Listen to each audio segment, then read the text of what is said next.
নমস্কার, আপনারা দেখছেন জেলার ১ নম্বর online TV channel Birbhum RC TV.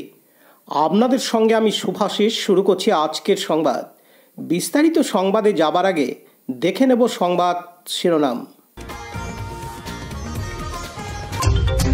জমি থেকে আদিবাসী চাষিদের উচ্ছেদ করার চেষ্টা সিউড়িতে। অজয়ের উপর দিয়ে বইছে জল, ঝুঁকিপূর্ণ পারাপার দুবরাজপুরে।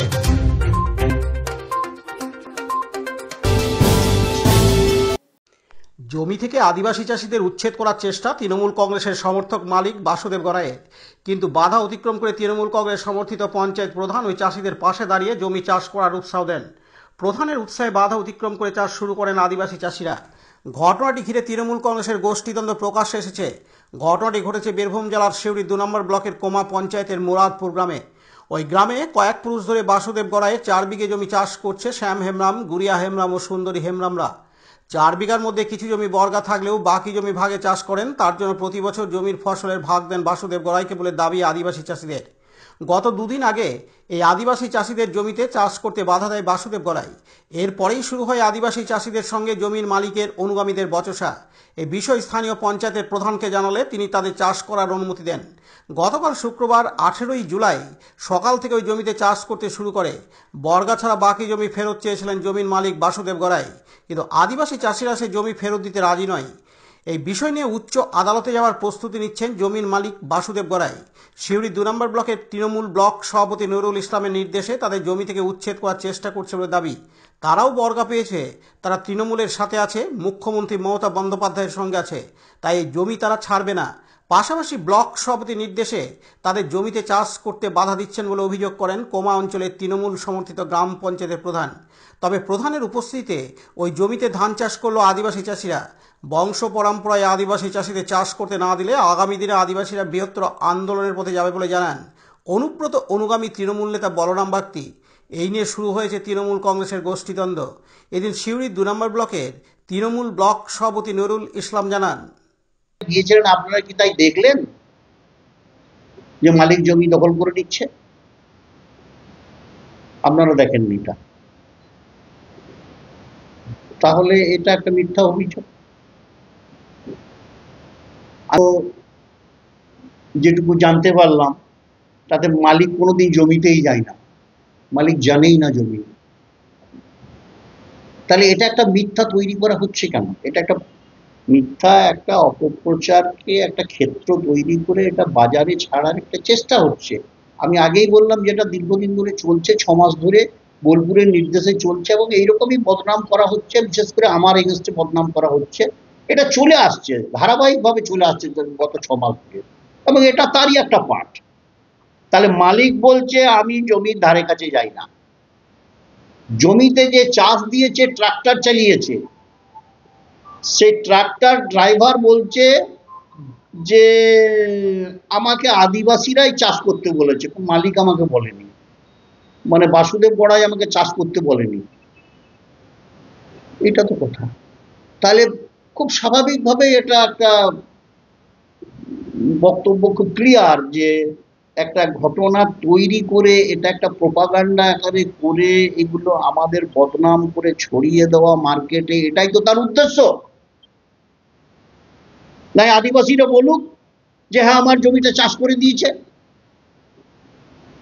আমি খবর নিলাম এবং আমি জানলাম যে ওখানে জমি চাষ করেছে জমির মালিক নতুন করে আদিবাসীদের উৎখাত করে। বলো না, বলে কে চাষটা দিয়েছিল? বলছে একটা ট্রাক্টরে চাষ দেওয়া হয়েছিল। ট্রাক্টরটা কার? মলয় নাকি একটা নাম বললো, ওখানে বাড়ি। তাকে ফোনে ধরা হলো, বলছে না, জমির মালিক বাসুদেব গড়াই আমাকে চাষ করতে বলেনি, আমাকে যে বর্গাদার আদিবাসী সেই চাষ করতে বলেছে। তাহলে বিষয়টা কত সুন্দর সাজানো, কত সুন্দর প্ল্যান করে এটাকে একটা বদনাম ছড়ানোর জন্য আমার এগেন্স্টে, যেটা দীর্ঘ, আমি বারবার বলছি যে বোলপুরের নির্দেশে গত ৬ মাস ধরে আমার এগেন্স্টে যে বদনাম হচ্ছে, এবং এই বদনাম ছড়ানোর জন্য একাধিক ফেক অ্যাকাউন্ট আছে। অন্যদিকে জমির মালিক বাসুদেব গড়াই বলেন, আমরা মিথ্যা কথা, মাঠ কেই যায়নি, ওরা একটা সাজাবার লেগে এখানে দুটো গ্রুপ হয়ে গেছে, বুঝলেন, মানে তৃণমূলের দুটো গোষ্ঠী নিয়ে। এবার এইবার ওরা করছে কি এটাকে হাইলাইট করার চেষ্টা করছে জিনিসটাকে, হাইলাইট বিপক্ষ মানে ওর দুটো কাঁচপায় দুটো গোষ্ঠী, একটা গোষ্ঠী ওকে ডিল করছে, একটা গোষ্ঠী আমাকে ডিল করছে। হ্যাঁ ওদের মধ্যেই।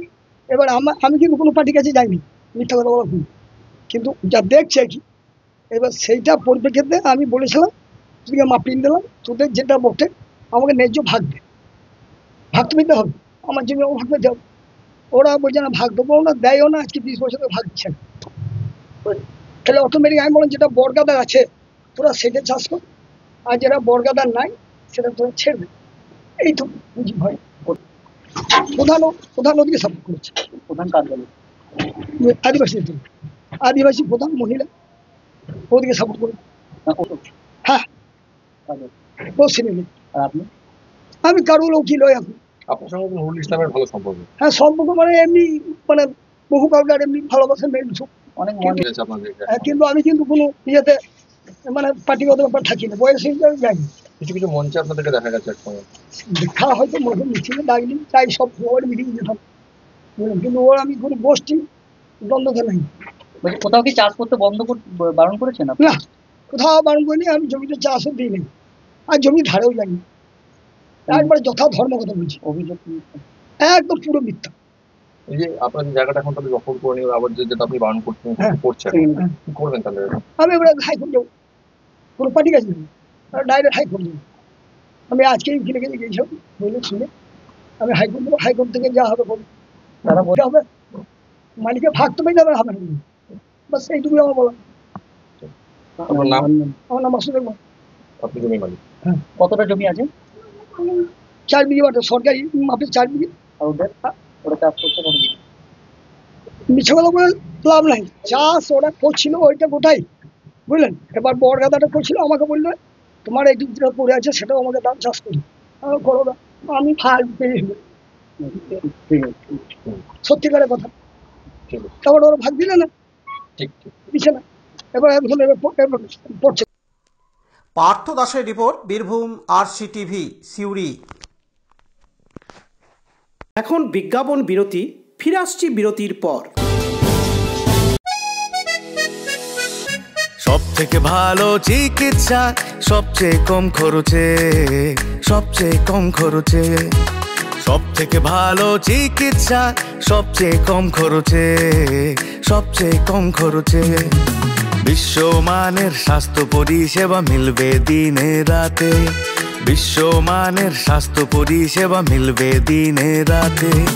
মণি মহেশ হসপিটাল, মণি মহেশ হসপিটাল, মণি মহেশ হসপিটাল, মণি মহেশ হসপিটাল। মণি মহেশ হসপিটাল, দুবরাজপুর, বীরভূম।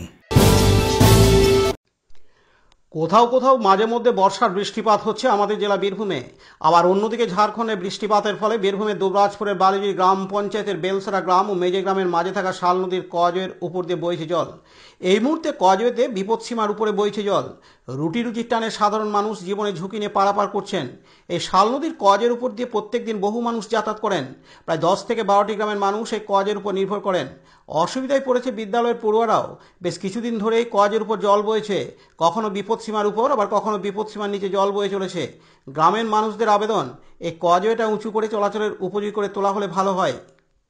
লালটু মুখার্জির রিপোর্ট, বীরভূম RCTV, দুবরাজপুর। আজকের সংবাদ এই পর্যন্ত। পরবর্তী সংবাদের জন্য চোখ রাখুন বীরভূম RCTVর পর্দায়। নমস্কার।